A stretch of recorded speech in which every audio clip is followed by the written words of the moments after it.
this policy that I'm still trying to be clear on in terms of fair use doctrine. Um, part of me is like, part of me is like, okay, well, you can cut me off of YouTube because I'm not impressed, if you will. Any case, so I try to avoid. I am going to try to avoid getting kicked off. Uh, so I have to figure out other methods by which we can share some of the content and use them for educational purposes. So I'll keep digging into the legalities of using it. There is a policy. I see it done all the time. I guess I just don't know how to do it right yet. That being said, we're going to move on. I'm going to play, still adjusting. I'm going to play this 14-minute piece, Laura Boroditsky, on how language shapes the way we think. And hopefully you on Blog Talk will be able to hear it as well as on Facebook and YouTube. So I think I got all that out of the way. Okay, so we're going to play this piece, and then after that, we're going to come back and address the topic of how we are imprisoned by our language. But for now, Laura Boroditsky.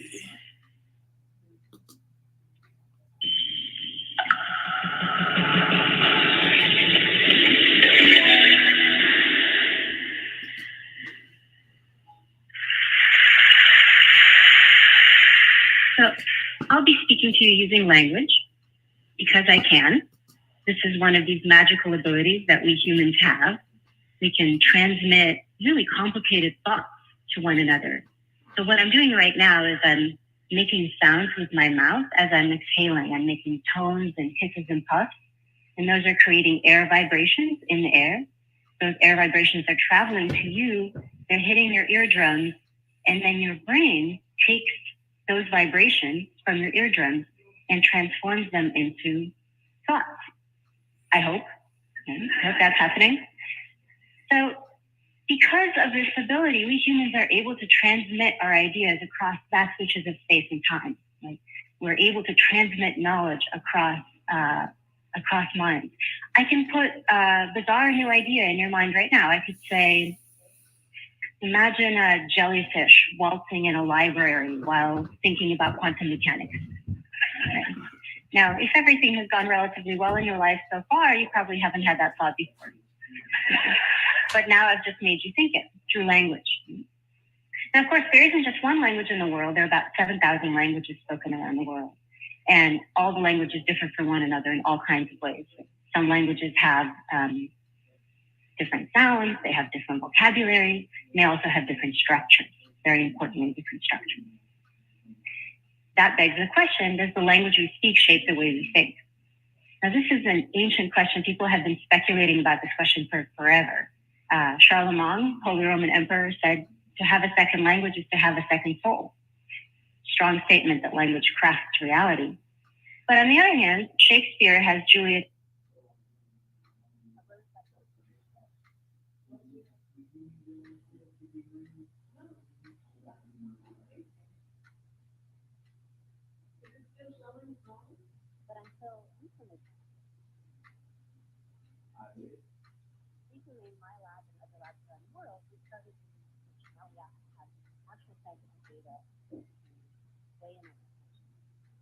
Let me tell you about some of my favorites.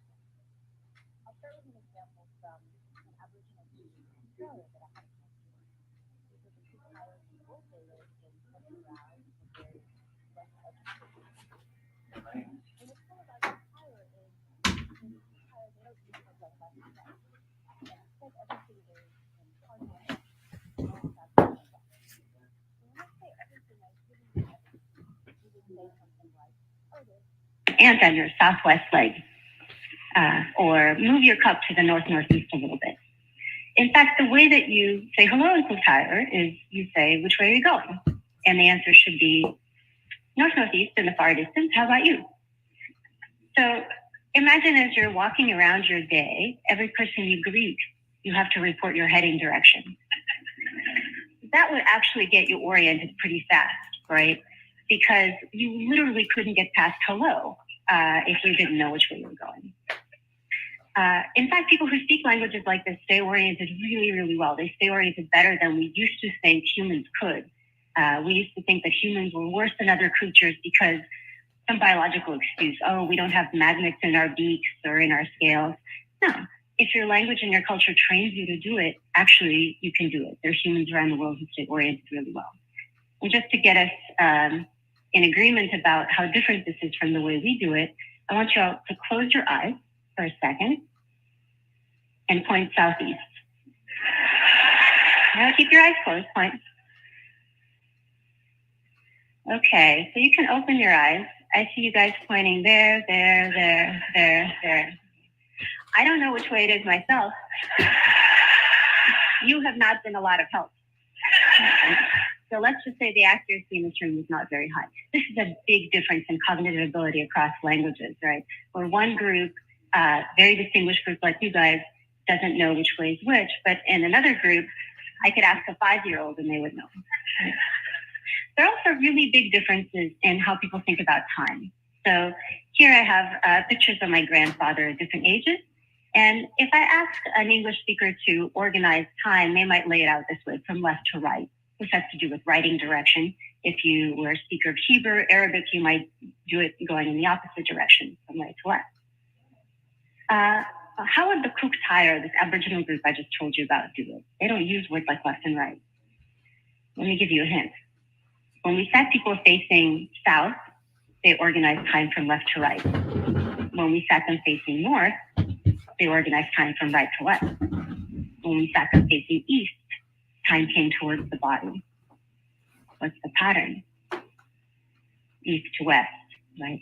So for them, time doesn't actually get lost on the body at all. It gets lost on the landscape. So for me, if I'm facing this way, then time goes this way. If I'm facing this way, then time goes this way. If I'm facing this way, time goes this way. It's very egocentric of me to have the direction of time chase me around every time I turn my body. For the Cook-Tyler, time is lost on the landscape. It's a dramatically different way of thinking about time. Here's another really smart human trick. Suppose I ask you, how many penguins are there? Well, I bet I know how you'd solve that problem if you solved it. You went 1, 2, 3, 4, 5, 6, 7, 8. You counted them, right? You named each one with a number, and the last number you said was the number of penguins. Now, this is a little trick that you're taught to use as kids. You learn the number list, and you learn how to apply it. A little linguistic trick. Well, some languages don't do this because some languages don't have exact number words. There are languages that don't have a word like 7 or a word like 8. And in fact, people who speak these languages don't count, and they have trouble keeping track of exact quantities. So, for example, if I ask you to match this number of penguins to the same number of ducks, you would be able to do that by counting. But folks who don't have that linguistic trick can't do that. Languages also differ in how they divide up the color spectrum, the visual world. Some languages have lots of words for colors. Some have only a couple words, light and dark. And languages differ in where they put boundaries between colors. So, for example, in English, there's a word for blue that covers all of the colors that you can see on the screen. But in Russian, there isn't a single word. Instead, Russian speakers have to differentiate between light blue, голубой, and dark blue, синий. So Russians have this lifetime of experience in language distinguishing these two colors. When we test people's ability to perceptually discriminate these colors, what we find is that Russian speakers are faster across this linguistic boundary. They're faster to be able to tell the difference between a light and a dark blue. And when you look at people's brains as they're looking at colors, say you have colors shifting slowly from light to dark blue, the brains of people who use different words for light and dark blue will give a surprise reaction as the colors shift from light to dark, as if, ooh, something has categorically changed. Whereas the brains of English speakers, for example, that don't make this categorical distinction, don't give that surprise, because nothing is categorically changing. Languages have all kinds of structural quirks. This is one of my favorites. Lots of languages have grammatical gender. So every noun gets assigned a gender, often masculine or feminine, and these genders differ across languages. So for example, the sun is feminine in German, but masculine in Spanish, and the moon the reverse. Could this actually have any consequence for how people think? Do German speakers think of the sun as somehow more female-like and the moon somehow more male-like? Actually, it turns out that's the case. So if you ask German and Spanish speakers to, say, describe a bridge, like the one here, bridge happens to be grammatically feminine in German, grammatically masculine in Spanish. German speakers are more likely to say bridges are beautiful, elegant, stereotypically feminine words, whereas Spanish speakers will be more likely to say they're strong or long, these masculine words. Languages also differ in how they describe events, right? So you take an event like this, an accident. In English, it's fine to say he broke the vase. In a language like Spanish, you might be more likely to say the vase broke or the vase broke itself. If it's an accident, you wouldn't say that someone did it. In English, quite weirdly, we can even say things like, I broke my arm. Now, in lots of languages, you couldn't use that construction unless you are a lunatic and you went out looking to break your arm and you succeeded, right? If it was an accident, you would use a different construction. Now, this has consequences. So people who speak different languages will pay attention to different things depending on what their language usually requires them to do. So you show the same accident to English speakers and Spanish speakers. English speakers will remember who did it. Because English requires you to say, he did it, he broke the vase. Whereas Spanish speakers might be less likely to remember who did it if it's an accident, but they're more likely to remember that it was an accident. They're more likely to remember the intention.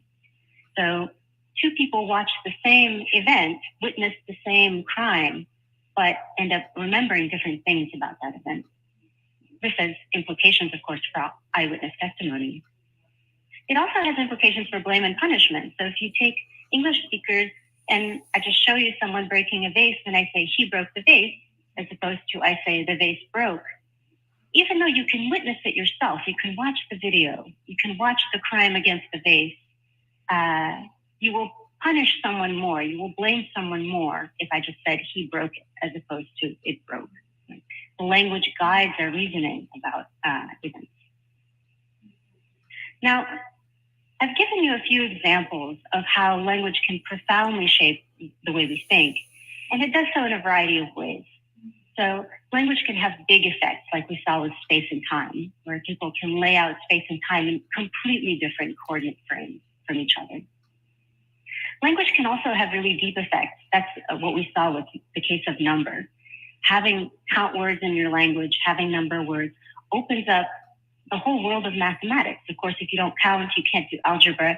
You can't do any of the things that would be required to build a room like this or make this broadcast, right?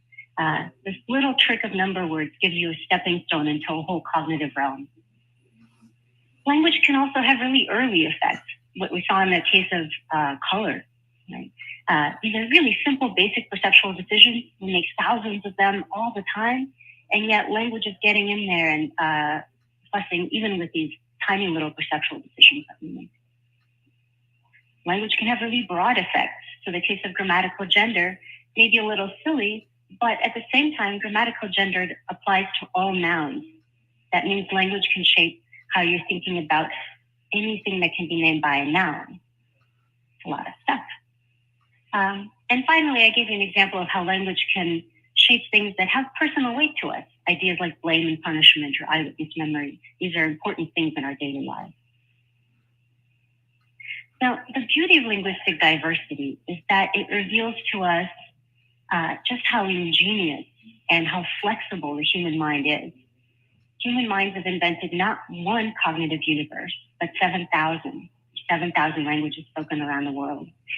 And we can create many more. Languages, of course, are living things that we can hone and change to suit our needs. Now, the tragic thing is that we're losing so much of this linguistic diversity all the time. So we're losing about one language a week, and by some estimates, half of the world's languages will be gone in the next 100 years. And the even worse news is that right now, almost everything we know about the human mind and the human brain is based on studies of usually American English-speaking undergraduates at universities, right? That excludes almost all humans. Right?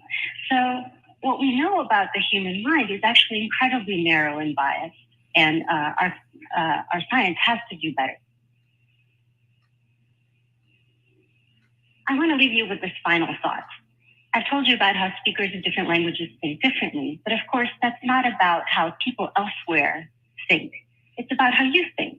It's how the language that you speak shapes the way that you think. Okay? And that gives you the opportunity to ask, why do I think the way that I do? How could I think differently? And also, what thoughts do I wish to create? Thank you very much.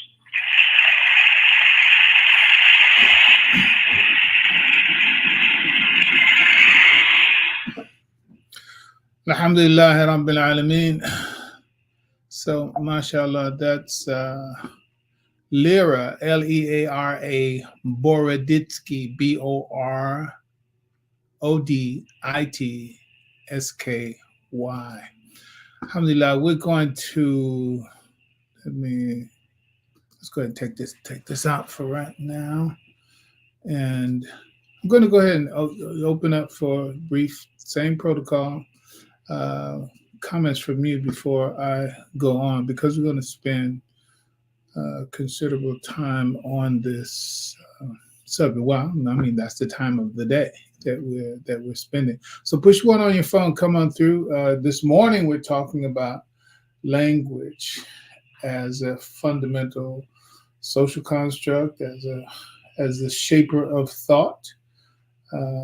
And so that's what we're invited to. Inshallah, perhaps next week we may get back to the woman, because woman, you're a big deal. And so it's going to take some time to cover with some satisfaction the subject matter. All right, auctioning that time off, going once. Push one on your phone, come on through. And otherwise we're going to continue. Going twice. And I want you to have that, because I want you to understand that once I go away from especially Blog Talk, once I go away from the Blog Talk screen, I'm not looking at that, nor am I looking at the chat, because my PowerPoint presentation takes up the whole screen. So there's no screen for me to look at through that. All right. And one more time, anyone has any comments that you like to make and bring on the issue of language this morning before we continue? All right, so we're going. All right, so addressing the issue of language, I have several pieces that I'm going to be citing social scientists, mainly. So social scientists, linguists, and the like. Let me take you back and remind you, Imam Muhammad started out with a phrase, words make people. Big deal. And understand that Imam Muhammad, his work, and he said that his mission is the mission of language, and language as a tool. He said he brought tools that hadn't been used before. And the main tool was language. The very thing that keeps us from grasping the potency of that statement and the utility of language, once that potency is understood, is because of the very nature of language. I don't know, I'm looking for an analogy. this doesn't quite get it, but it aims in that direction. That is, stand in front of the mirror, close your eyes, and try to see what you look like when you're asleep. Stand in front of the mirror, close your eyes, and try to look to try and see what you look like when you're asleep, right? And so naturally, it's an impossibility because the very thing that you need in order to see what you look like when you sleep, standing in the mirror, they're closed in that example. So it's something in that order, and also something on the order of the last one to be aware of the water is the fish. The last one to be aware of the water is the fish, right?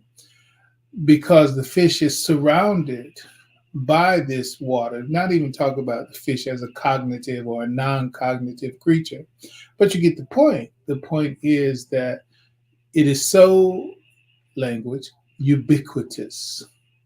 Language is so ubiquitous. It's so present, continuous, and everywhere that we are completely unconscious of it. We're completely unconscious of it. But it is that very unconsciousness that gives it its power. The unconsciousness of language that gives it its power. And that's what we're going to be speaking more to. It's like that's the khair and the shar of language. It's like what Lyra Boroditsky, who we played, that's sort of like what she's saying. What if you had to give all details of information for every word and every concept that you were trying to communicate from person to person? So what if you had to detail it so much so that it can be clearly understood in an explicit sense? So you never get anything done. You never communicate any ideas. You never make any progress. So that's not the nature of the way that language works. The way that language works, it works on the level of automaticity. It works on the level of habit. It works on the level of unconsciousness, and that's why it works. Because you don't have to be conscious of. Once you get it, once you understand. I'm talking about anybody's language. It's like you walk down the street, you can talk to people. You don't have to explain every word that you use unless you're using words that are way outside of the vocabulary of the average person. But the average person has an average vocabulary, and everybody has a tacit understanding of the words of the language that's spoken on the street. Uh, and so therefore, that's why it works because it is unconscious. It works because there are tacit, unconscious, implicit things that people already grasp, whether they've been taught it in school. Here's a word, not a word, a book. The silent language. Edward T. Hall, I believe his name. The silent language. Very, very important. Just basically it's talking about how there's just unconscious ways of being in our ethos, in our culture, that everybody seems to know, even though we have not been explicitly instructed about it, but we have absorbed it from the informal environment, and therefore everybody knows how to act. Everybody knows what to say and what not to say under circumstance X, Y, or Z when you are a part of a particular culture or a particular language group. All that again is unconscious. And so as it is with what walking, right? Walking and other skill sets that we have to get through everyday life and to do everyday things. We may have learned them first, but then once we learn them, they become part of our unconscious makeup, our habit mind. And so we don't have to think about it. We do it unconsciously. Like those of us who've been driving for decades, it's like it's just things that we don't have to think about. So we can do a whole lot of other things while we're driving, right? In that sense. I'm not thinking in terms of crazy commercials of putting on makeup, drinking coffee, taking notes. No. But there are people who still do some of those things, and of course, oftentimes accidents come after. Bottom line is that once you've gotten a skill set, just a part of you can be an unconscious competent in terms of that. That is, you can do the things that you have to do, but you're not even thinking about it.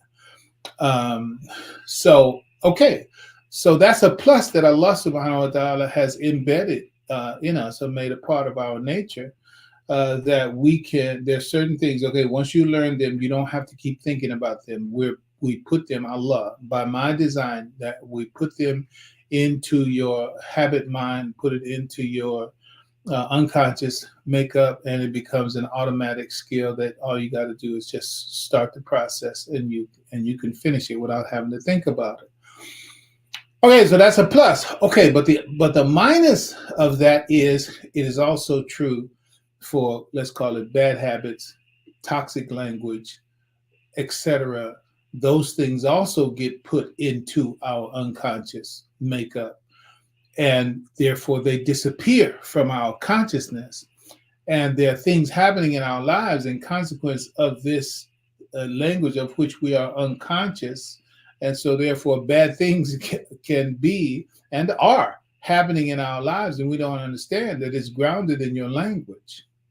It's grounded in the thing that you are unconscious of, because there's behavior that goes with language, right? Brother and sister, I repeat this to you, but you need to make this a part of your unconscious repertoire. You got to know it, own it, understand it, and when you become unconscious of it in a given moment in time or whatever, then you need to bring it back to consciousness, so that you can, because that all that has to do with the different levels. But bottom line, language, logic, sensitivity. Don't underestimate that. Don't underestimate that. One of the problems, we're not going to get to it today, but I'm going to mention it anyway. Keep going.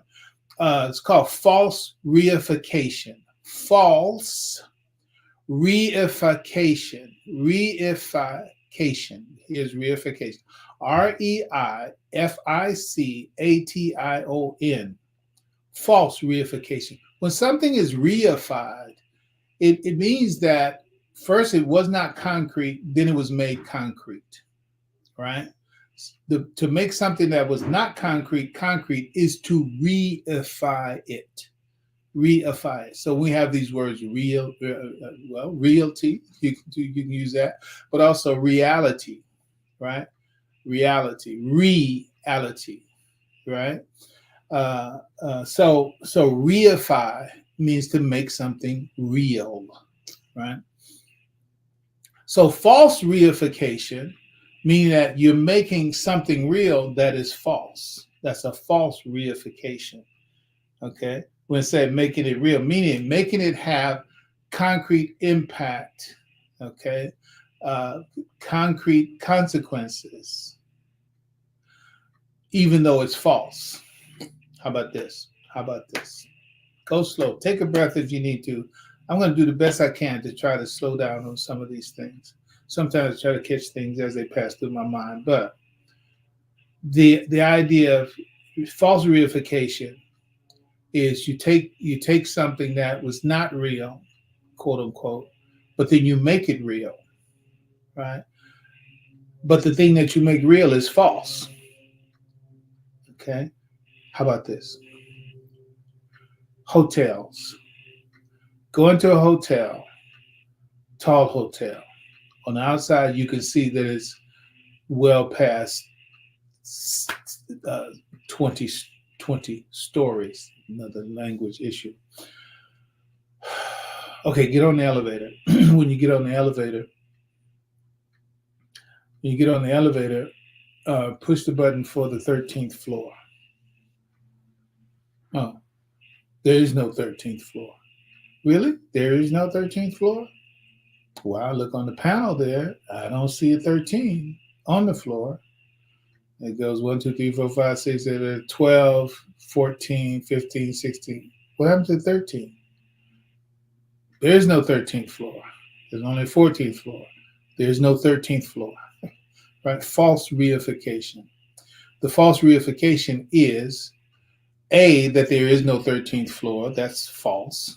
But that has been made a reality in that hotel on the panel because there is no 13 there. So the fact is that the idea that there is no 13 and the fact that there is no 13 number on that floor panel, on the panel for the elevator, that's a false reification.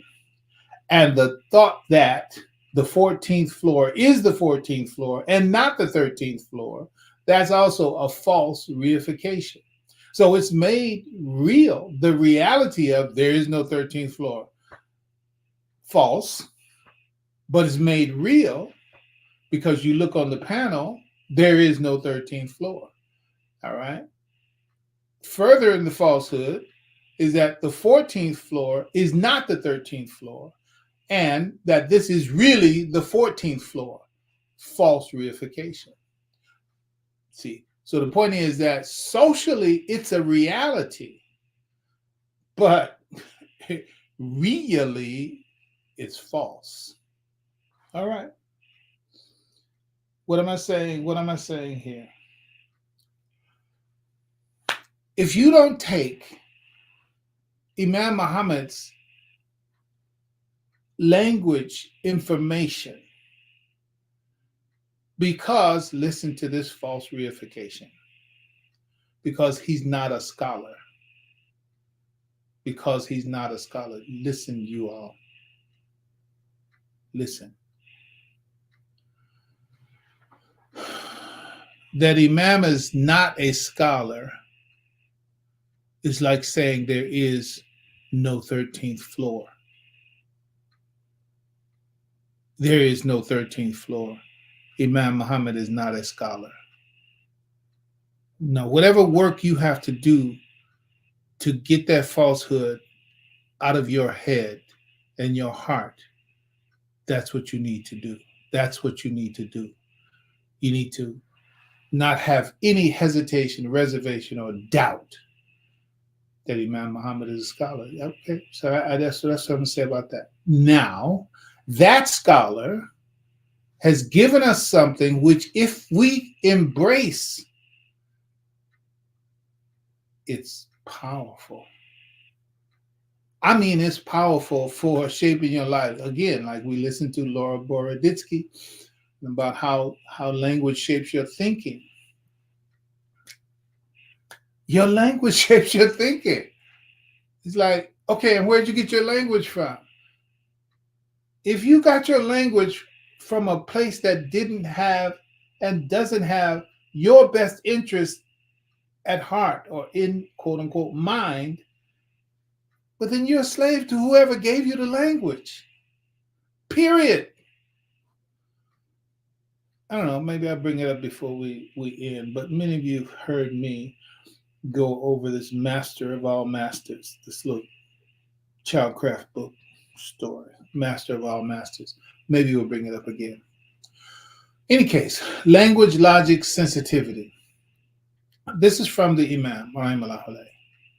Language. For every language, the Laura Boroditsky, she talked about there being 7,000 languages. But she also said that languages are being lost, right? And it's expected. The trajectory is that half of the existing languages right now will be lost in 100 years. In 100 years, half of the language is not spoken.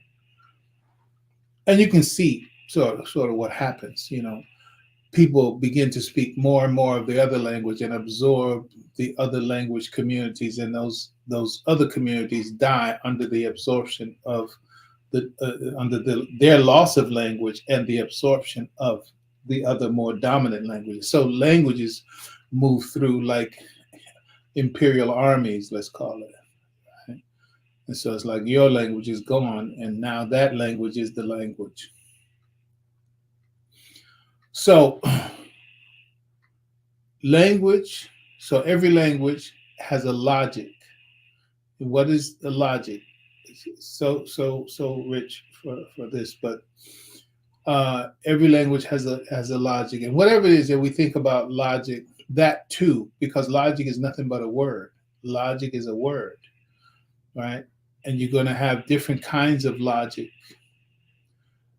in every language, and you need to understand, what is the logic of the language that you use. Okay, what is logic in reality, right? In reality, it is no matter where you find it. You understand? There's a logic for every language. And again, even when we talk about industries, right?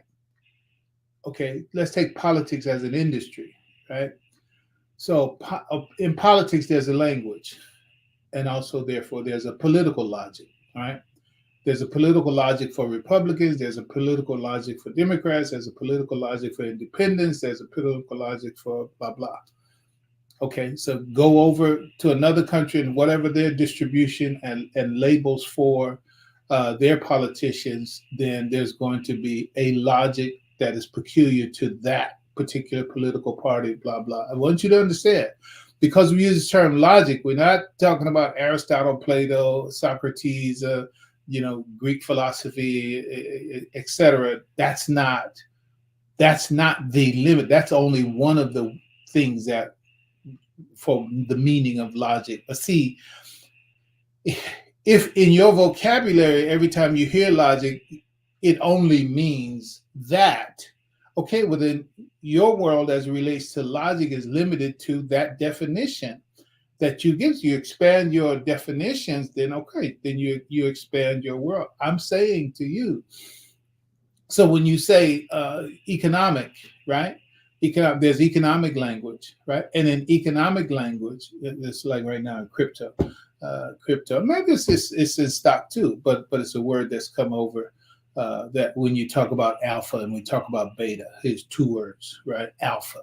It means something in crypto probably, and I think it means something similar in stock investing, and also beta. Beta is it's okay, but when we alpha, beta, all they are like two letters in the Greek alphabet. Alpha is A, beta is B in rough translation. But as a language in the economic system, then it's a language. Alpha is a word, a language. Beta, a word, a language. The logic of it is something different depending on which sphere you hear the word in. You hear alpha, you hear beta. What does it mean when you hear it over here? What does it mean when you hear it over there? Well, what it means is, i.e., that is the logic. Whatever the meaning is, that is the logic. All right. All right, so different language, different logic. Different logic, different meaning. Meaning now we're still inside of the word logic, but there's meaning. Logic in the case that I'm explaining, logic is meaning, right? Now, here's the impact. In reality, the impact of this sequence in reality is your language. Whether you really know your language or not, meaning I understand English and I understand the dynamics and I understand about English. Most people who speak language do not understand the history and the nature of their own language. That's just how it is.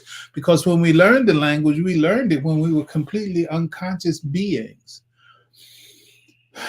Language gets formalized when we're about 7 years old. All the time before that, we're in a hypnagogic state.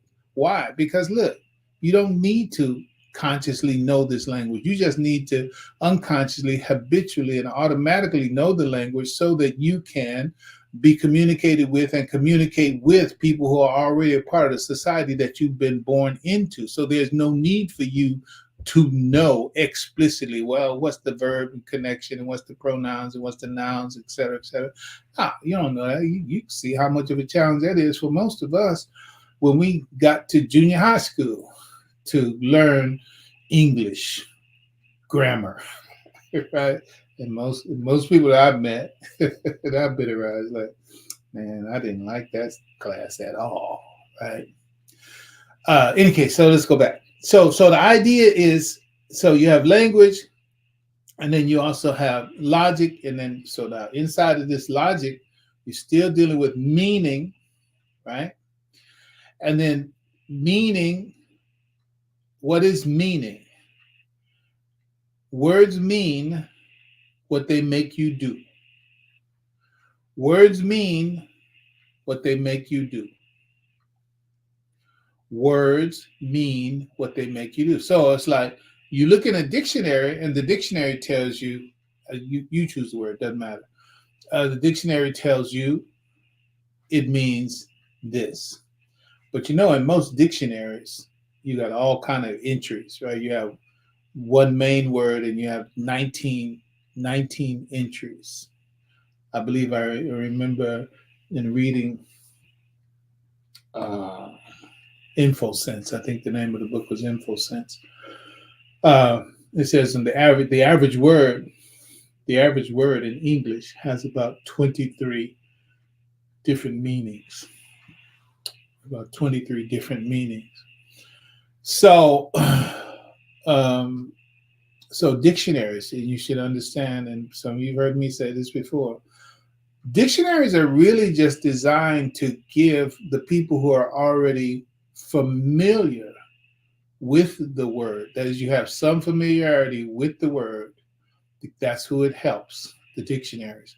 You have some familiarity with the word to give you an idea about the word. The reality of dictionaries, you got all these dictionaries, you got 12th edition, 15th edition, third, fourth, fifth, whatever edition. Some words come in and other words go out of the dictionary. Some meanings mean one thing during one period of time, and then decade or so later it means the opposite of what it meant. So dictionaries are not stable realities to tell you the reality of a word. It's just to give you a hint as to how you should think about that word. All right. So that's just on the literal sense of it. But let's move away from that to get to the practical sense of it. And this again, even what I'm doing right now, this is Imam Muhammad's language. Language is a style of communication too, right? So Imam Muhammad wants us to get the practical meaning of it, right? A couple of words come to mind right now from Imam Muhammad. One, it says diplomacy. Diplomacy. Now you can look in the dictionary for diplomacy, and they give you words, they give you definitions, they give you examples. Okay. And they're going to be fine for whatever sphere that they apply to, right? But the Imam said, diplomacy is negotiating for better behavior. Praise be to Allah. Diplomacy is negotiating for better behavior. So when you're being diplomatic, you're not punking out, right? See, that's in somebody else's language, right? So you're being diplomatic. You're diplomatic. Why? So you can negotiate for better behavior. All right. So language, logic, meaning. Words mean what they make you do. Word comes up. Be diplomatic. Be diplomatic, or he's being diplomatic. Either way, what I'm saying, diplomatic in it. Okay, so whose dictionary are you using, right? In the dictionary of Imam W.D. Muhammad, which you're not going to find in Thorndike's or American Heritage and blah, blah, blah, what I just said, but from his dictionary, diplomacy is negotiating for better behavior. Therefore, in his language, the behavior that should follow if you're going to be diplomatic is behave in ways and speak in ways that are designed to achieve better behavior with the person that you're in dialogue with, right? So words mean what they make you do. So you have language and then you have logic. So you're looking for the logic, right? i.e., you're looking for the meaning. You're looking for what am I supposed to do in light of that. Prophet Muhammad, well, let me give one more from the Imam, and I'll come back to Prophet Muhammad's idea about economics, where the Imam said, business. Look up business in the dictionary and see how many definitions you get, right? Here's one that you probably won't find explicitly in the dictionary. The Imam said, business is accuracy. Business is accuracy. See, you look in the dictionary, see if you see that definition there. Business is accuracy. But since we know now that every language has a logic, right? So language is the word business. That's the language. The logic is what it means and what it makes you do. So since the Imam's language, in his language, business is accuracy. So in order to be accurate, right? In order to do business, then you have to be accurate, right? What does it cost? What is it worth? What is the price? How long does it take to get from A to B? Business talks about throughput and things like that. So the point is that if you're in business, you're supposed to be accurate. How much money you got? How much it's going to cost? How long it's going to take you to pay this off? How long it's going to take you to turn this over? Blah, blah. Do you know that information, right? How big is the market? How open is the market to what it is that you're bringing to the market, right? How long is it going to take you to bring it to the market? Blah, blah, blah. Transportation costs, blah, blah. All right. But all that comes from business is accuracy, language, logic, right?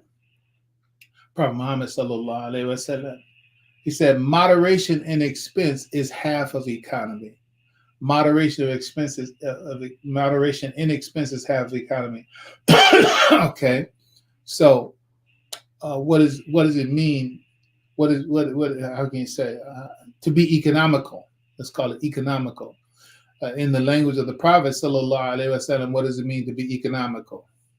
It's to be moderate in expenditure, to be moderate in expense.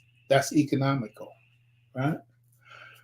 All right. So language, logic, sensitivity. So you know now what language is, whatever the word is, right? The logic is whatever it means and whatever it makes you do, right? Whichever comes first to your mind and your experience. Well, that's the logic of it. If the meaning comes to you, what that word means to you, okay, next thing to look at, okay, what does that meaning invite me to do? What does that meaning invite or encourage me to do? You know, invite, encourage, motivate, whatever. Makes. What is it that this word makes me do? All right. Sensitivity. Sensitivity means that becomes your mind. That's meaning what? That's sensitivity means that's what you're looking out for. That's what you're looking out for, right? If you're in business and you're trying to make a decision, and if business means accuracy in your world, then whatever consideration you have with regard to business, you are always looking out for accuracy. Okay, is this accurate? Is this the right price? The exact price? Is this exactly what it's going to cost me? Are my calculations correct? Blah blah. So you're sensitive to that. You're looking out for that. And so while I'm using these quote unquote business examples because they're easy to get your hands on, I believe, get your mind around. But I want you to understand that it applies everywhere. Okay, marriage and relationships, right? Language, logic, sensitivity. You can start anywhere. Language, okay. Marriage, that's a word, right? That's a word, marriage. Okay, what does it mean? Logic. What is the logic of marriage? It means, okay, what does it make you do? That word marriage, what does it make you do? Just, feel your mind and consciousness and whatever in your thinking, marriage, the word, you hear the word marriage, what does it make you do? All right. Then you just keep drilling down on every part of that. Husband, what does it mean? What does it make you do? Wife, what does it mean? What does it make you do? Parent, what does it mean? And what does it make you do? Everything, language, logic, sensitivity. So then you'll know when you start asking yourself these questions, when you start questioning yourself with that in mind, then you look at your behavior around certain things, then you'll understand, you follow it back, say, oh, okay, well, it's because my language. The language that I use when it comes, that's too expensive. Maybe you're right, maybe you're not, but check and see where that language, logic, sensitivity leads you back to, right? It will lead you to what your master narrative is around money, economics, business, what have you. See, what I said in the beginning is like, most of us, we're just unconscious of the nature of our life. How many of the things in our life do we not understand what is driving it? It just doesn't matter. It just doesn't matter. Whatever. Your attitude toward your behavior. Less so than attitude comes up in the sensitivity part, but just behavior, because behavior comes up in the logic that comes from what a word means to you when you hear it. Is an example. It's like, okay, how much study of Arabic are you doing? How much time are you spending on that? Whatever, memorization. How much time do you give to salat? How are you responding to the 5 daily prayers? I'm just telling you everything. When you question everything, then you get an idea. Okay, how am I acting in relationship to that? Credit scores, right? Credit scores. So I'm just grabbing stuff. Credit. What's your attitude towards your credit score? What does credit scores mean to you? Right? What does it mean to you? What it means to you is how you behave towards it. You see what I'm saying? Whichever comes first, right? If you can see your behavior towards it, then you're seeing what it means to you, right? Because that's the way you're behaving. So therefore, that's what it means to you. So even if you don't know consciously until asked this question, well, your behavior is the evidence. You see, and it applies to everything: marriage, education, Quran, Arabic, business, politics, everything. All right, let's move on. So what we got? Language, logic, sensitivity. And I started down that road because to deal with the false reification. Imam Muhammad is a scholar of the highest order, of an order. This is whatever, of the highest order. Let's leave it like, honestly, leave it like that. And so I'm saying to those of you who subscribe to it, I'm really talking to you right now. If there happens to be somebody else that, I don't know, I never thought about it like that, I never looked at it. Okay, that's good. Alhamdulillah, welcome. We appreciate your putting some eyes on and considering the idea. But for those of us and those of you who say Imam Muhammad is my leader and teacher, you need to deepen and broaden your fluency in the thought that his language represents. All right, and let's say this also.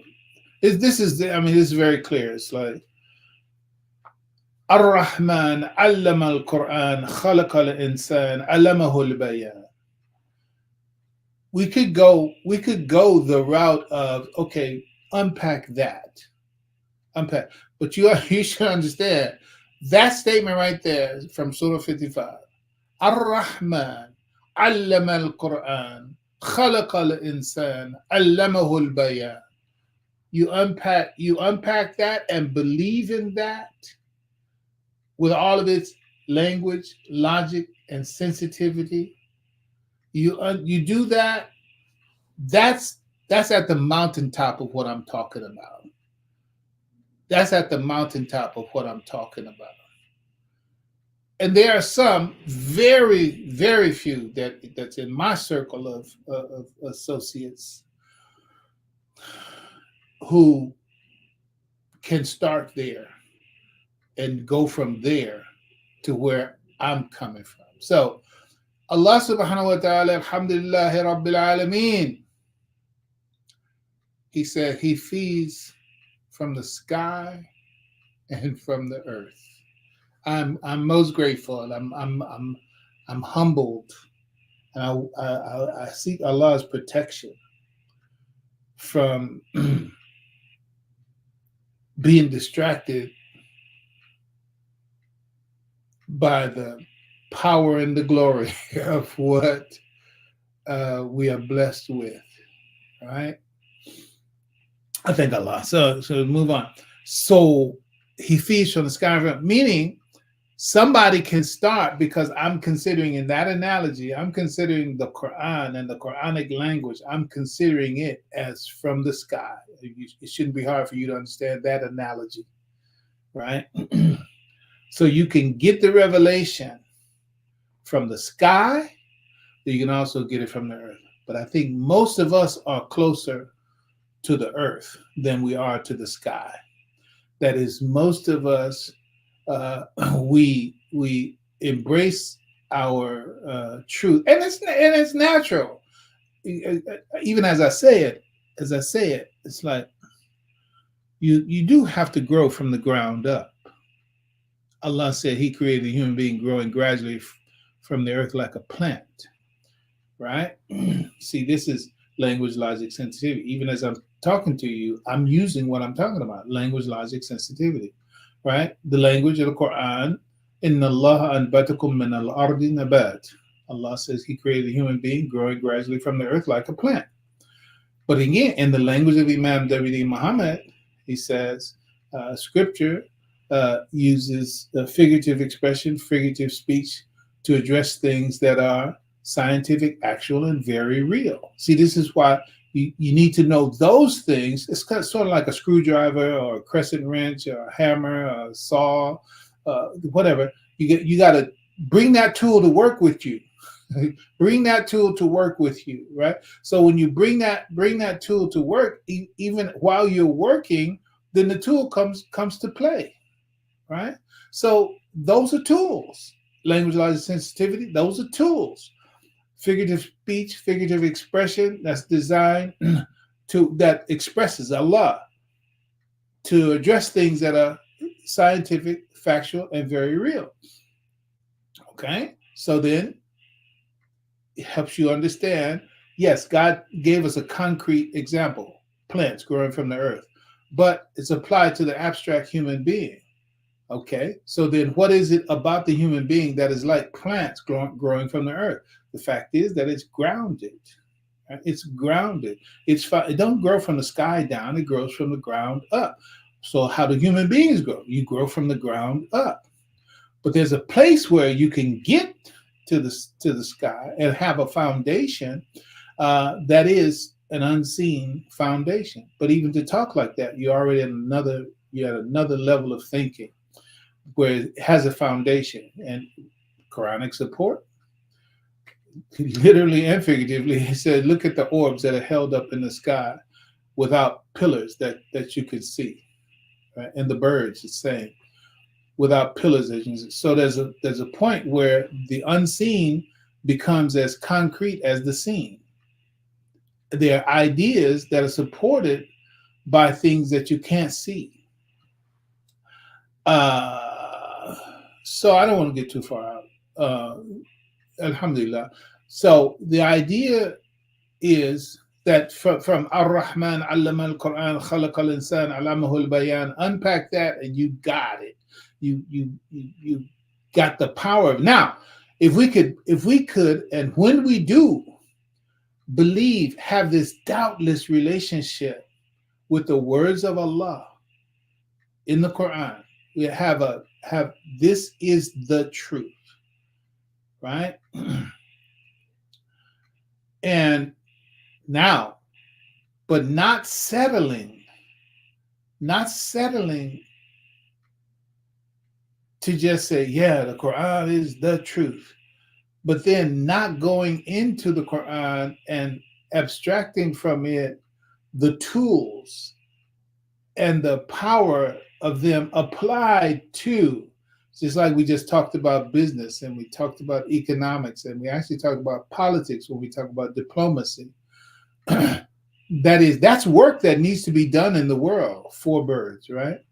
That's work that needs to be done in the world. There's work that needs to be done in academics. There's work that needs to be done in governance. There's work that needs to be done in economics. There's work that needs to be done in religion/culture. Okay, the best of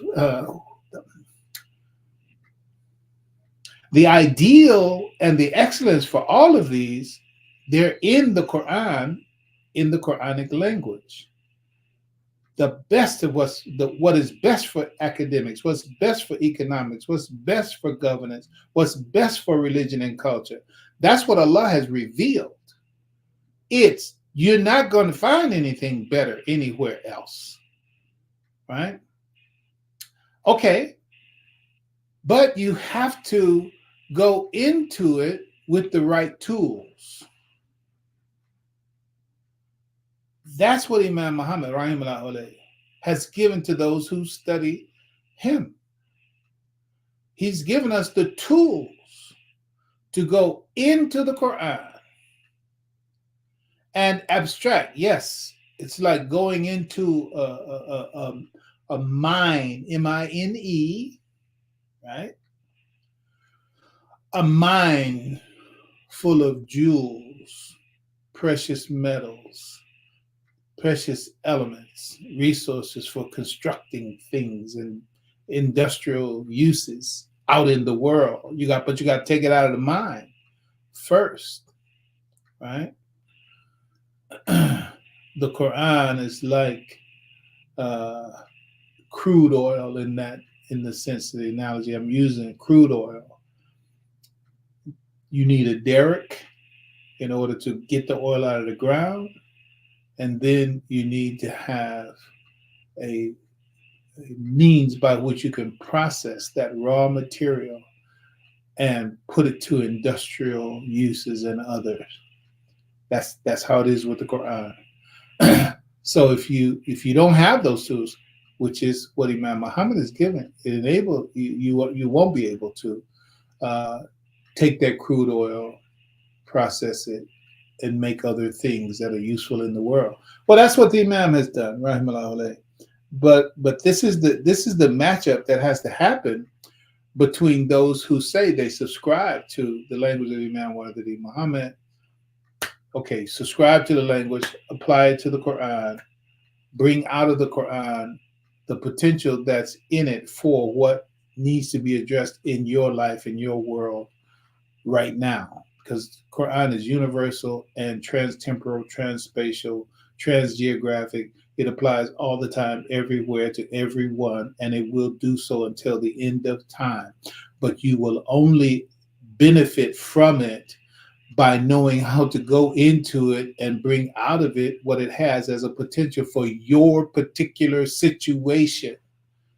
I can't bring a 17th century solution from West Africa to 21st century America wholesale without the proper adaptation of it and hope to get the results that Allah would intend for us to receive. It's sort of like Allah said, look, I didn't tell you to do that. Yeah, he was right where he was, and she was right where she was at the time she was, when they were, and you saw great success from them, etc. But you are not them, and you are not there. And the world that they existed in and articulated their al-Islam from the Quran, in their world, it worked for them. I'm just going to grant it. it worked. But that doesn't mean that you can just wholesale transplant that, right? Stay with the plant analogy, right?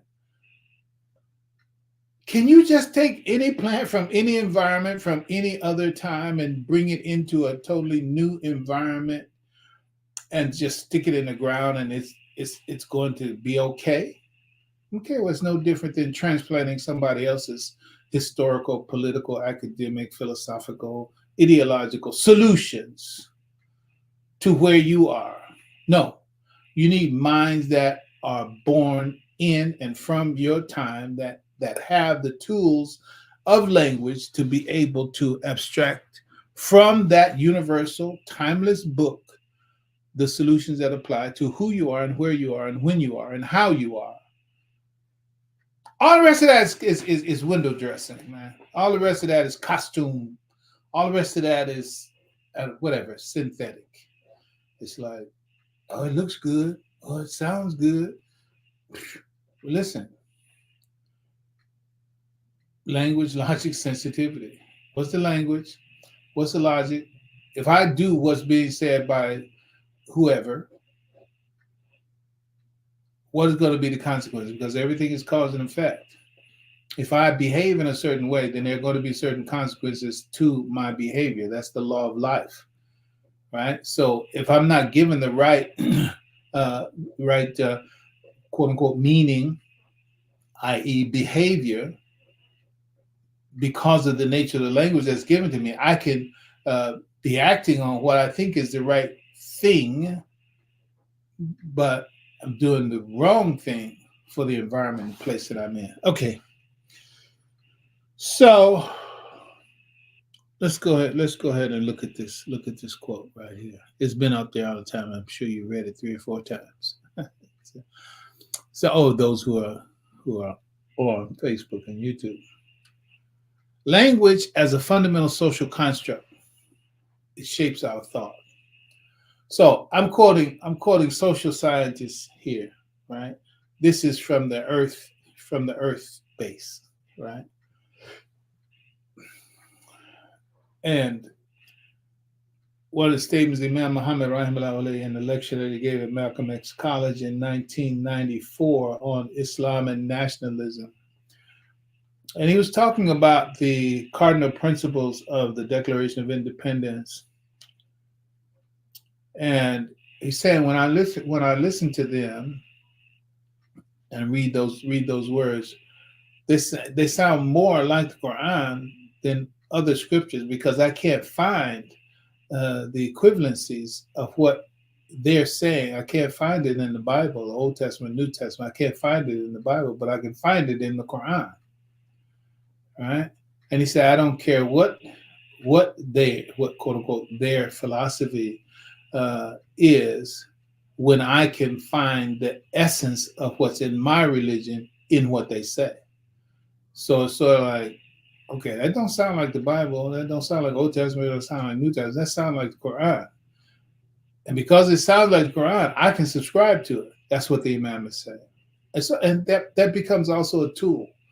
That becomes a tool. See, just like the Prophet sallallahu alaihi wasallam, and the Imam is not a prophet. He's not a messenger, blah, blah, in that sense that the people that I'm addressing right now would say.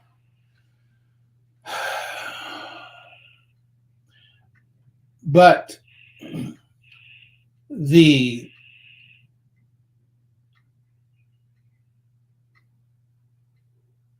essence of that, for example, we hold these truths to be self-evident that all men are created equal and endowed, but they're created with certain unalienable rights. So the Imam said, where do you find that? You don't find that in the Old Testament. And it was a toss-up for me between two things. The idea of the chosen people, I decided, no, let's not go to that.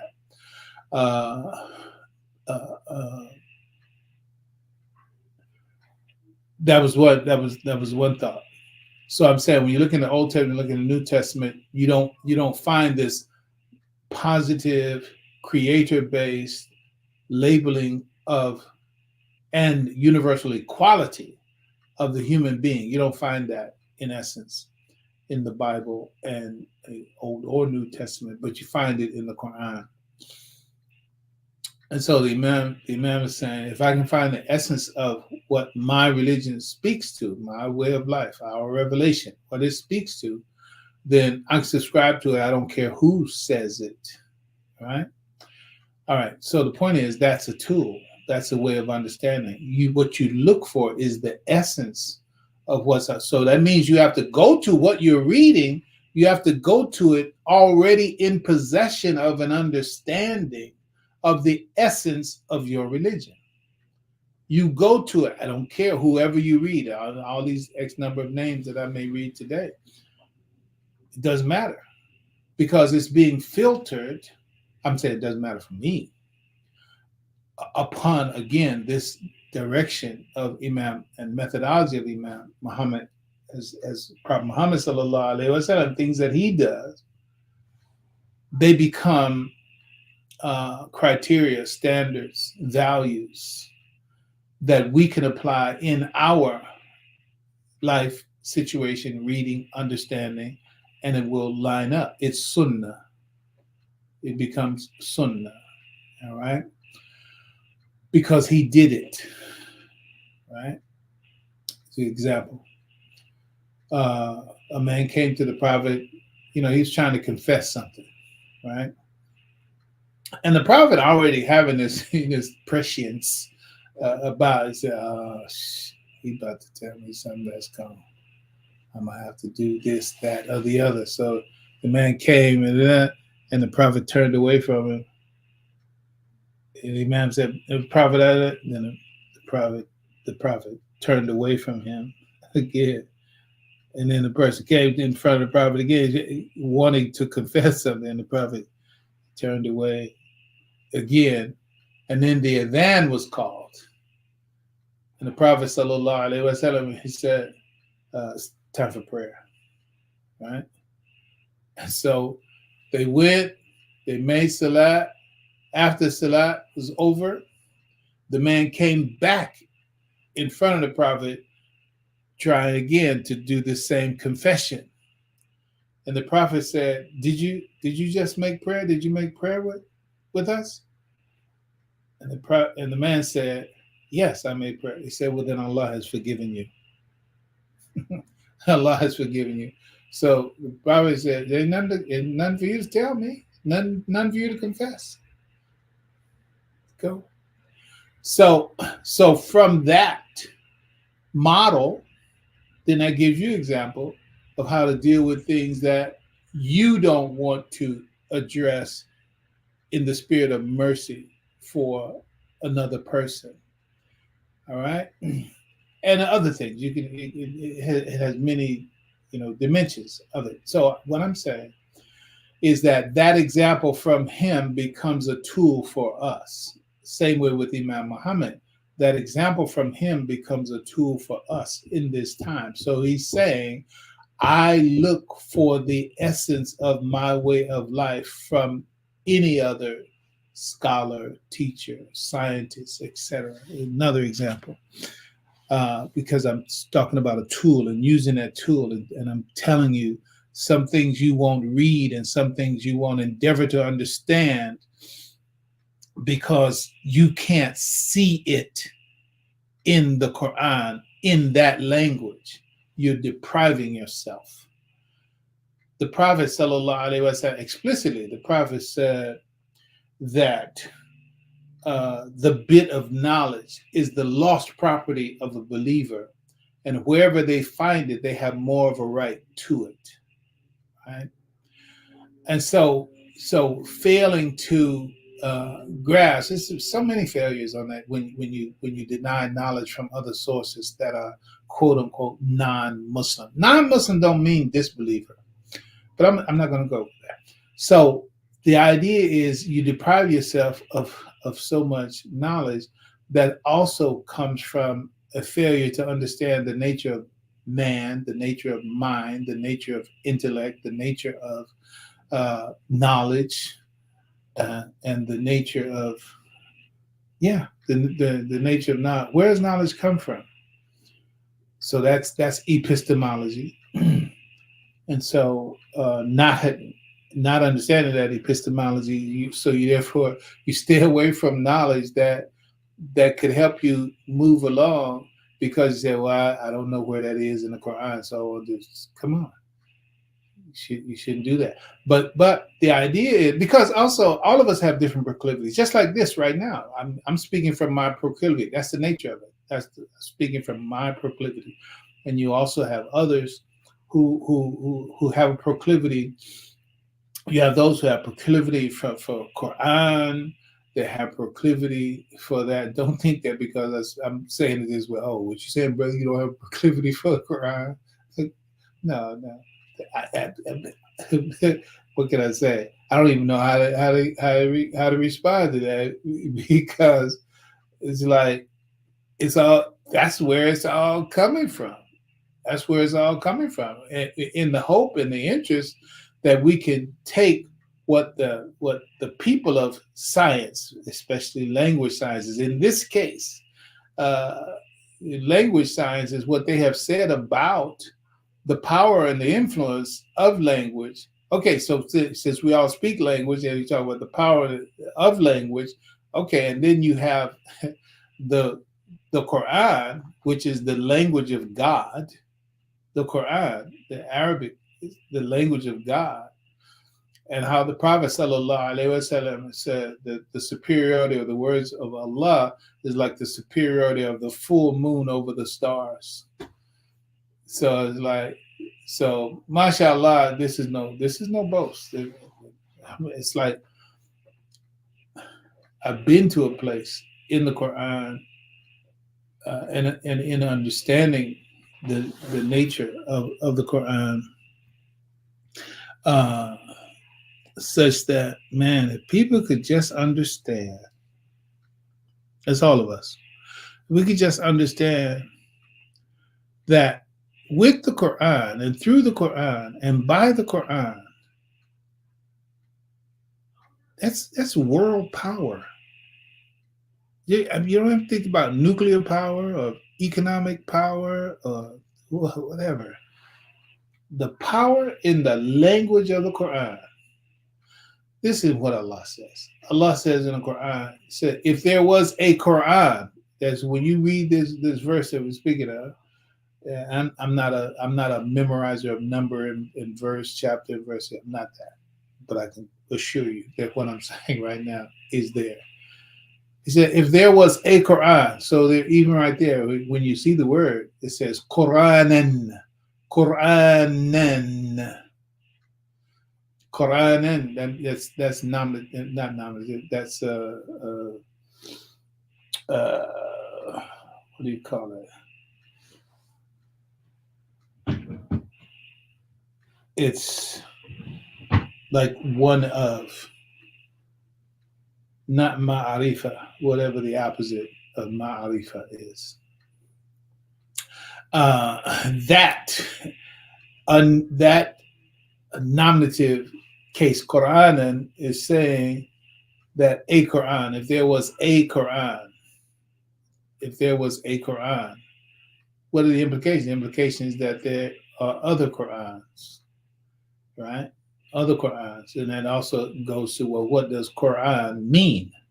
If there are other Qurans, then what does that mean? Quran, and if there was a Quran, right? So that's it. Just so somebody can sleep at night. Let me go ahead and tell you, if there was a reading, somebody about to lose a lot of sleep. A Quran and a Quran. There are other Qurans. Okay, slow down. A reading. If there was a reading that could move mountains, this is the one, right? And back to the language tools of Imam W.D. Muhammad and understanding what's meant by mountain, not just the earthly mountains. What's meant by mountains, governments, cultural orders, established societies. Those are mountains. If there is a reading that could move mountains, this is the one. this Quran that we have, that's the one. So that's how much power is in the Quran. Who said that? The creator of the heavens and the earth. He's the one that said it. So once you understand from a scientific perspective and a concrete, explicit perspective that language shapes the way people think, and it is thought, thinking, language that move. Listen, we hold these truths to be self-evident that all men are created equal and endowed by their creator with certain unalienable rights. What are those? Words. They're words, language. Okay, what is the logic? All right, you got to read the rest of it. Read the rest of the Declaration of Independence. Then you'll get some idea of what therefore are you supposed to do since this is the case. Right? Language, logic, sensitivity. Right? And so how powerful are those words? Very powerful words. What do? They changed the world. They shifted reality for the whole globe, even up until now. But dial it back to what I said. Imam Muhammad said, I can't find that language in the Bible, in the Old Testament, New Testament, as I can find it in the Quran. So the Quran is already Thomas Jefferson's Quran, right? The Quran has already shifted mountains, right? But if we don't respect that power in the Quran, then language, logic, sensitivity. So it's like, what does the Quran mean to you? The Quran. That's language, right? The Quran, Al-Quran, that's language. Logic. Okay, what does Al-Quran mean to you? Right? And how do you know what it means to you? Is what does it make you do? Right? What does it make you do? So, Ar-Rahman allama al-Quran, khalaqa al-insan, allamahu al-bayan. If we get it right, when we get it right, then we walk around with a Quranic sensitivity. And you know what that actually means? That means that our psychic body, see, this is my flesh body, right? And it's called Bashar. Bashar, sensitive creature, the flesh, sensitive flesh creature. But just like I have a physical body, I have a psychic body. In the beginning was the Word, and the Word was with God, and the Word, quote unquote, was God. And we could say the Word was God, meaning Allah. The Word. What is that word? Allah. That's the word. Allah. And the Word was God. And then the Word became flesh. Right? The Word became flesh. Which is to say, once that word is embodied by an individual, and that individual acts in accordance with that word, that's where the power is. And that's what we have to do. And that's what happened in the Islamic world, the best times of the Islamic world, the best life of the Islamic world, from the beginning to the end of the how can you say, let's just call it the glorious age, the golden age of Islam. The loss was the loss of the supremacy of the Quran as a tool, as even as a weapon, as need be, and therefore, our power was lost then. So our power diminished to the extent that we diminished in our grasp and application of the insights of the Quran as they are to be applied, who and when and where and however we are. See, in the 15th century, 16th century, you can go back further than that, but I'm just saying, in the 15th century, 16th century, 17th, 18th, 19th, 20th, 21st century, the people, wherever they are, whenever they are, whatever circumstances they are in, the Quran has an answer. It's an eternal solution. The Quran has an answer for anybody, anywhere, anytime, under any circumstance. It has the answer as to what we should do. And see, that's the role of the scholars of those people, is to bring them specifically from that source what's needed, when it's needed, how it's needed, in the measure that it's needed, in the manner that it's needed. That's tarbiyah. That's the Rabb. That's language, logic, sensitivity. That's the Rabb. That's the right thing to do at that time. That's how Allah brings things from one condition to the other in prosperity, in excellence, in power, etc., according to His plan. But Allah does that through people.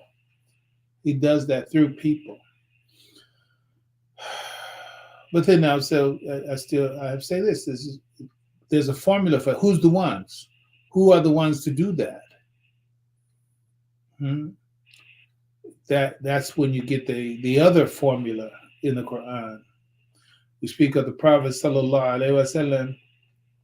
It says, "Ba'athahu fil ummiyin, rasulun minhum ya'lu alayhim ayatihi wa yuzakkihim wa yu'allimuhum al-kitaba wal hikmah."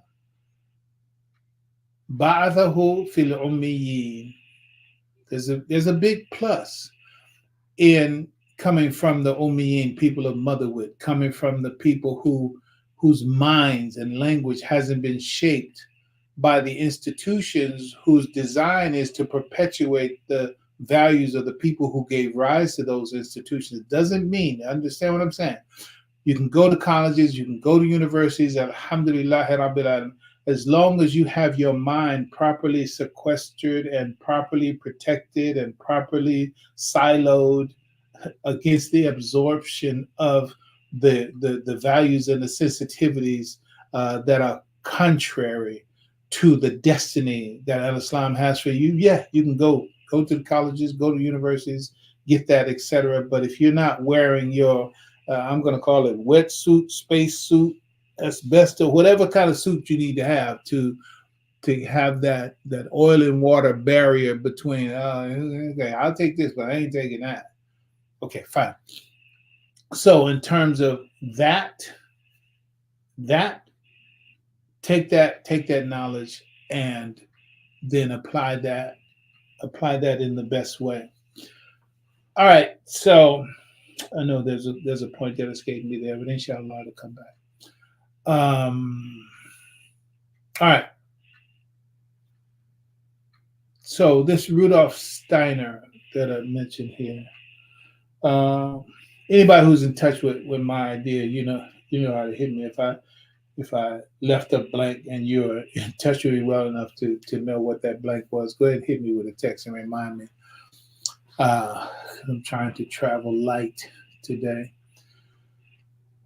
Okay, but go ahead. Toward Psychology of Art, collected essays. This is Rudolf Anheim addressing the nature of human language. He states, by the same process whereby he spins language out of his own being, he ensnares himself in it, and each language draws a magic circle around the people to which it belongs, a circle from which there is no escape except by stepping out of it into another. So his statement is that language is an encasement of sorts, right? You're bound. Think about it. You can't really move out of your world into another world except by moving into the language of the other world, right? Travel to another country that you don't speak the language. When you go to that other country, if you can't speak the language, then you can't really get into that country. You can't get into that country because you're bound by the limits of language and you're obstructed by the boundaries of their language, meaning that you don't know how to open the doors, the gates, what have you, in order to get into the world that you're trying to get into. Okay, so that's how it is. So if you want to get into another world, then you have to come into another language. And again, you're not into that world until you really understand it in a very explicit way. Language, logic, sensitivity, right? What comes to mind is mashallah, people who act as undercover agents, even spies, right? You know, you have to be able to convince whoever it is that you're deceiving. You have to be able to convince them that you are a part of their language community. You have to, your diction has to be has to be consistent with their diction. Even the mistakes that are made in language, you got to be able to make the same mistakes in language that they make. Otherwise, your cover is blown, right? So, language is not just literally speaking the language; it's also understanding the tacit, implicit, the unconscious aspects of that language, right? So that's being ensconced in it completely. I have about three or four. I've said a lot. I have about three or four others, but they're much longer. And we're not going to, since we went the way that we went to today. I'm not going to extend that. What I'm going to do though is I'm going to invite you, because see, I know I recognize what has happened so far this morning, and I pretty much understand that if I try to get through all the rest of these right here, nah, not gonna happen. MashaAllah.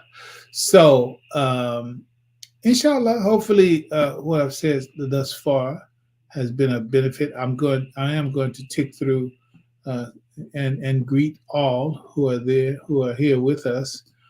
Those of you on Blog Talk, I'm gonna give you an opportunity, having heard what you've heard, give you an opportunity to punch up on Blog Talk if you have comments, keeping consistent with the policies. Come on through, say something.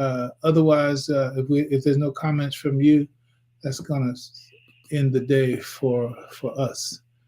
Assalamu alaikum, Imam. Alhamdulillah, Rabbil Alameen. Peter Duncan from a land not heard from for a minute, my dear brother. Let's see what you got for us. Very interesting points made about how different languages through construction emphasize different aspects of an action. Spanish isn't interested in the doer, whereas English is. Spanish emphasizes the fact that it was an accident, whereas English is concerned with who perpetrated the accident. Yes, that is so correct. Imam, French is very verbose for some reason. Yeah, I get it. That's right. Assalamu alaikum, Shahid Rahman. Alhamdulillah. Assalamu alaikum. Abdullahi Jawara. Assalamu alaikum. My brother Melvin. Assalamu alaikum wa rahmatullahi ta'ala barakatuh. AK Sabri. Assalamu alaikum. Again, thanks, brother Imam. Shuaib. Alhamdulillah. Word to the right. A letter of mark equals words to the left. Okay, that's information. Thank you. Alhamdulillah. So we have some comments here. We'll hear from Brother Mark. Assalamu alaikum wa rahmatullahi wa barakatuh. Alaikum assalam wa rahmatullahi wa barakatuh to you, Imam Fahim Shuaib, and to your very astute radio listener, Mark Shahid from the STL. Alhamdulillah, the praise and thanks belong to Allah. First and foremost, I just want to thank you. Also, I know it wasn't improvised. You had planned this today. Missed your khutbah, and I think probably the whole audience can say that we look forward to it each and every Friday. A repeat on Saturday. Mm-hmm. However, I enjoyed that clip. That was an excellent clip. And I enjoyed your presentation on language, logic, and sensitivity, and even looking at that from the Quran. I really do.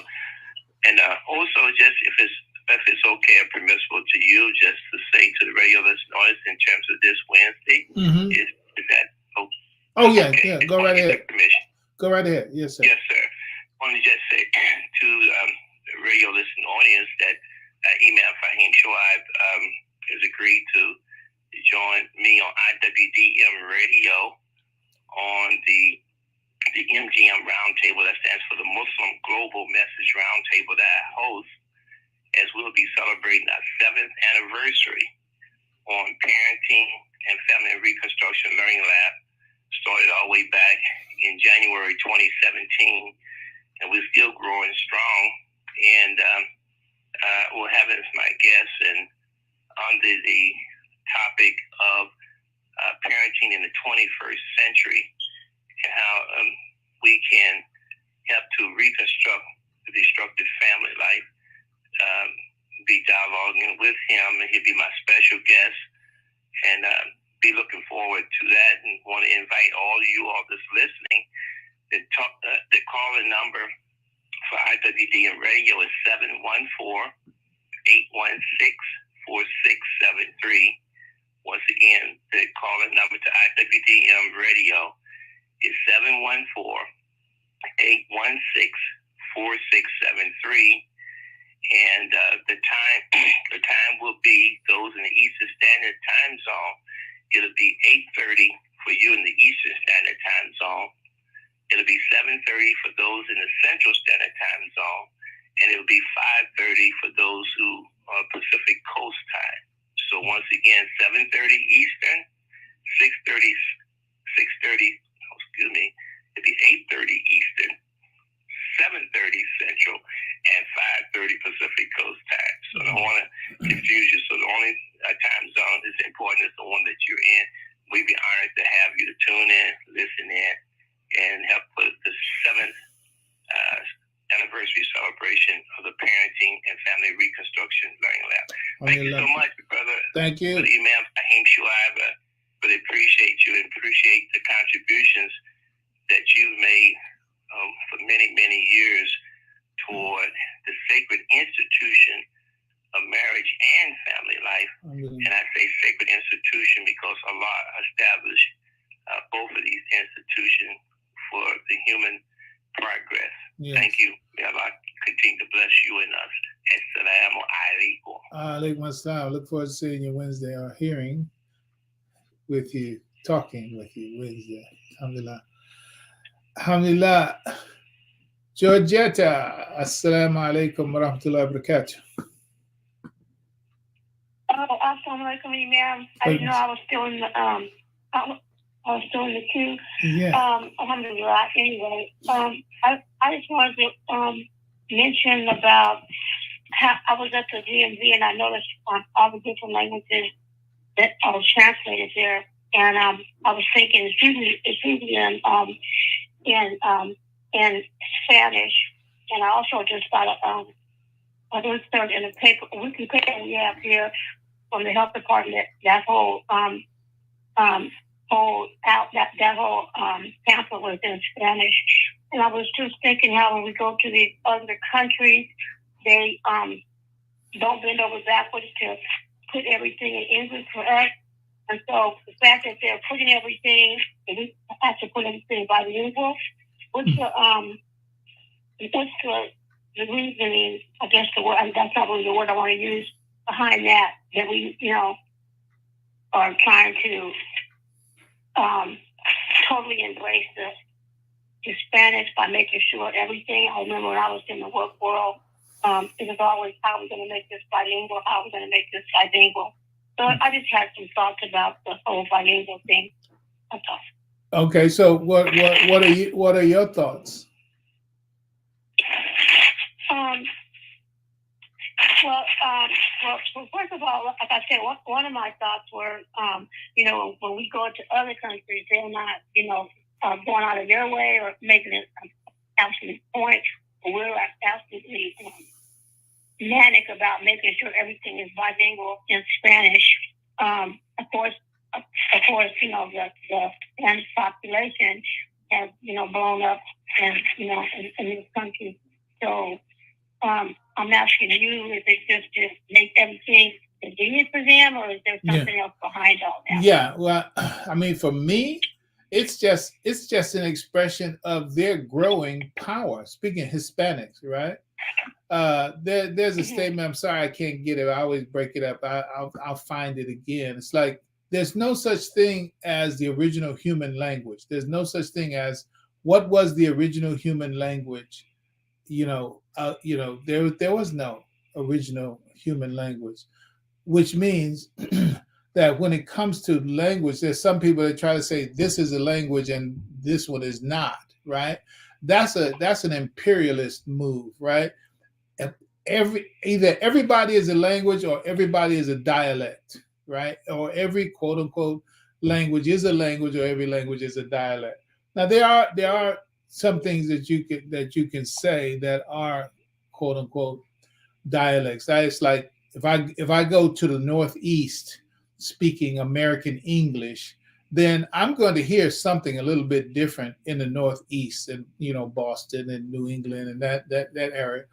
And if I go to the South, I'm going to hear something a little bit different. Midwest, something different. West, something different. Right. So those are quote unquote dialects of American English in that sense. So you can call it American English and with its dialects, Northeast, West, and South.